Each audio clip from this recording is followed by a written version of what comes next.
Have you ever wondered what's really going on inside your arteries? I mean, there's this silent, decades-long story unfolding inside of us. So today, we're going to peel back the layers and explore that story, the biography of an arterial plaque. And to really get why this story is so critical, just look at this number. Almost 85%. That's how many deaths from cardiovascular disease, we're talking heart attacks, strokes, the whole thing, are caused by this one single process. It's the engine behind the world's #1 killer. So what's the official name for this process? It's called atherosclerosis, and put simply, it's a slow-motion disease. It's where cholesterol, fats, and other gunk build up inside your artery walls. And over time, this buildup hardens into these things we call plaques, which are really the main characters in our story today. Now, these plaques are sneaky. They can grow for decades without causing a single symptom. So what is this silent process really? And maybe the most important question of all, when does it actually start? Well, the answer might just shock you. You know, most of us think of heart disease as something that happens when you're older, right? A disease of old age. But the science? Well, it tells a very, very different story. The foundation for this isn't laid in our 50s or 60s. It starts when we're kids. Actually, scratch that. It starts even earlier. Autopsy studies have found the very first changes, the first little hints of this process, in the arteries of fetuses as early as 36 weeks. That's right, before we even take our first breath, the first chapter of this story is already being written. And this whole thing evolves over a lifetime. It starts with that tiny bit of thickening in the womb. Then, during childhood, the first things you can actually see appear. They're called fatty streaks. By the time you're a young adult, those can mature into more complex plaques. It's a process that just hums along in the background for decades, completely silent. So what exactly is a fatty streak? Think of it as the first real step. It's the first bit of damage you can actually see with the naked eye. It's basically a little yellow smudge on the artery wall, and it's yellow because it's full of cholesterol that's been eaten up by immune cells. And here's the kicker, studies have shown a direct link between how many of these kids have and risk factors like obesity and high blood pressure. Okay, so how does a simple little fatty streak turn into a dangerous plaque? For a long time, we thought it was just a plumbing problem, like a pipe getting clogged. But we now know the truth is way more complicated. Atherosclerosis isn't just a cholesterol problem. It's a disease of chronic inflammation. Let's use an analogy. Imagine your immune system is a cleanup crew. First, some bad LDL cholesterol particles get stuck in the artery wall. No problem. Your body sends in the cleanup crew to get rid of it. But here's where things go wrong. The crew goes wild. They start eating so much cholesterol that they get bloated and become these things called foam cells, and then they get stuck. This creates a big, inflamed mess, and your body's response is to try and wall it off by building a cap over it. And just like that, a plaque is born. But here's where the story takes a really critical turn.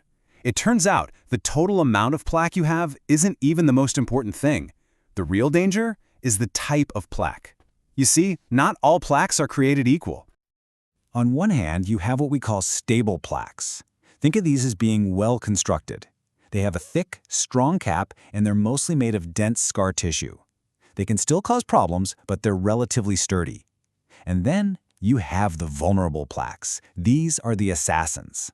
They have a huge, soft, gooey core full of fat, tons of angry inflammatory cells, and, this is the most important part, a very thin, fragile cap holding it all in. And if you want to understand what's really at the heart of one of these dangerous plaques, you just have to look at where the name comes from. The core is called an atheroma, and that's from a Greek word that means porridge like gruel. Seriously, that's what's hiding underneath that thin, fragile cap. It's this highly inflammatory, disgusting sludge. And that brings us to the climax of our story, the one moment that takes this silent, chronic disease and turns it into a life-or-death emergency. We're talking about the rupture. So under all the stress and pressure from blood flow and all that inflammation simmering underneath, that thin, fragile cap on a vulnerable plaque, it just breaks. It can crack, tear, or just pop open. And the second that cap breaks, all of that porridge-like gruel inside, that highly reactive fatty core, is exposed to the flowing blood for the very first time. Your body sees this and thinks, oh my God, major injury. And it does exactly what it's programmed to do. It forms a blood clot to plug the hole. Instantly. A process that took decades to build up has now reached its dramatic conclusion in a matter of minutes. That clot can completely block the artery right then and there. If this happens in a coronary artery in your heart, that's a heart attack. If it happens in an artery going to your brain, that's a stroke. In a leg, it's called limb ischemia. And in any of these cases, the result can be sudden death. This is the endgame of atherosclerosis. But the story doesn't just end there in disaster, because our understanding of this entire process has totally revolutionized how we fight back with science. For the longest time, the medical world was laser-focused on cholesterol. The main goal was just lower your LDL, your bad cholesterol. And don't get me wrong, that is still incredibly important. But now we understand that inflammation is an equally powerful, totally independent driver of risk. And you can see this dual threat so clearly here. Having high cholesterol? Yeah, that increases your risk. Having high inflammation, which we can measure with a simple blood test, that also increases your risk, sometimes even more. But having both? The risk doesn't just add up, it multiplies. It's a devastating 1-2 punch. This whole new way of thinking led to game-changing studies like the Jupiter trial. It was brilliant. They took people who had totally normal cholesterol levels but high inflammation, and they gave them a statin, a drug we usually think of for cholesterol. The result? A massive 44% drop in heart attacks and strokes. It was definitive proof that treating the inflammation itself saves lives. It rewrote the playbook. Which brings us right back to where we started. The biography of a plaque is a long, slow story, with its first pages written when we're just kids. But this story doesn't have a fixed ending. So the final question is really for all of us.